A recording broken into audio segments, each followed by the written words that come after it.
ഹൃദയത്തിൽ ബ്ലോക്ക് വന്നാൽ ചികിത്സിക്കുമ്പോൾ പല ആളുകൾക്കും ഹൃദയത്തിനകത്ത് പെർമനന്റ് ആയിട്ട് മെറ്റൽ സ്റ്റെന്റുകൾ നിക്ഷേപിക്കേണ്ടി വരാറുണ്ട്. ഇങ്ങനെ ചെയ്യുമ്പോൾ സ്റ്റെന്റിൻ്റെതായിട്ടുള്ള ചില പ്രശ്നങ്ങൾ രോഗികൾക്ക് അനുഭവിക്കേണ്ടി വരുന്നു.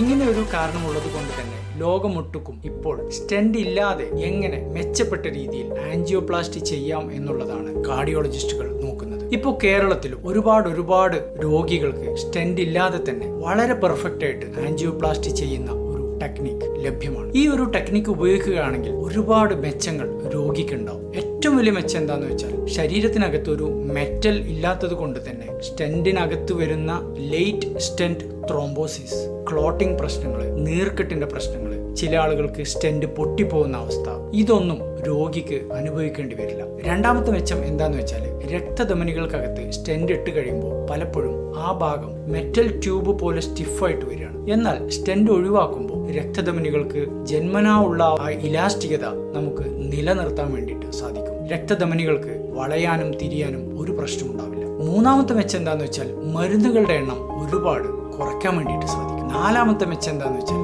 ഭാവിയിൽ ഇതേ രോഗിക്ക് ഒരു ആൻജിയോപ്ലാസ്റ്റിയോ ബൈപ്പാസോ വേണ്ടി വരുമ്പോൾ ഈ സ്റ്റെന്റ് കാരണം വരുന്ന ഒരുപാട് തടസ്സങ്ങൾ ഒഴിവായി കിട്ടും. ഇത്രയും മെച്ചങ്ങൾ ഉള്ളത് കൊണ്ട് തന്നെ പല രോഗികൾക്കും ഞാനിപ്പോൾ ആൻജിയോപ്ലാസ്റ്റി സ്റ്റെന്റ് ഇല്ലാതെ ചെയ്യാറുണ്ട്. മാത്രമല്ല ചില പ്രത്യേക ബ്ലോക്കുകൾ സ്റ്റെന്റ് ഇല്ലാതെ ചെയ്യുന്നതാണ് കൂടുതൽ മെച്ചം. എന്ന് വെച്ചാൽ രക്തധമനികൾ വളരെ ചെറുതാണെങ്കിൽ, അതല്ലെങ്കിൽ മുമ്പേ സ്റ്റെന്റ് ഇട്ട് അതിനകത്ത് ബ്ലോക്ക് വന്നവർക്ക്, ചില ജംഗ്ഷനുകളിലുള്ള ബ്ലോക്ക് ഉള്ളവർക്ക്, ഇവർക്കെല്ലാം സ്റ്റെന്റ് ഇല്ലാതെ ഈ പറഞ്ഞ ടെക്നിക്ക് ഉപയോഗിച്ച് ആൻജിയോപ്ലാസ്റ്റി ചെയ്യുന്നത് ഒരുപാട് മെച്ചമുണ്ടാക്കും. ഈ സ്പെഷ്യൽ ആൻജിയോപ്ലാസ്റ്റി എങ്ങനെയാണ് നമ്മൾ ചെയ്യുക? ഇതിനായിട്ട് പ്രത്യേകം തയ്യാറാക്കിയ ഒരു ബലൂൺ ഉണ്ടാവും. ഈ ബലൂണിന്റെ പുറം ഭാഗത്ത് വീണ്ടും ബ്ലോക്ക് വരാതിരിക്കാനുള്ള മരുന്നുകൾ പുരട്ടിയിട്ടുണ്ടാവും. രക്തധമനികൾക്കകത്ത് ഈ ബലൂൺ കൊണ്ടുപോയതിനു ശേഷം ഈ മരുന്നുകൾ രക്തധമനിയുടെ തൊലിക്കകത്തേക്ക് ഇഞ്ചക്ട് ചെയ്യാണ്. സത്യത്തിൽ ഈ ഒരു മെത്തേഡ് രോഗിയെ സംബന്ധിച്ചിടത്തോളം സ്റ്റെന്റ് ഇടുന്നതിനേക്കാളും വളരെ എളുപ്പമാണ്. ലോകമൊട്ടുക്കും കാർഡിയോളജിസ്റ്റുകൾ ഇപ്പോൾ ഈ ഒരു ടെക്നിക്കിലേക്ക്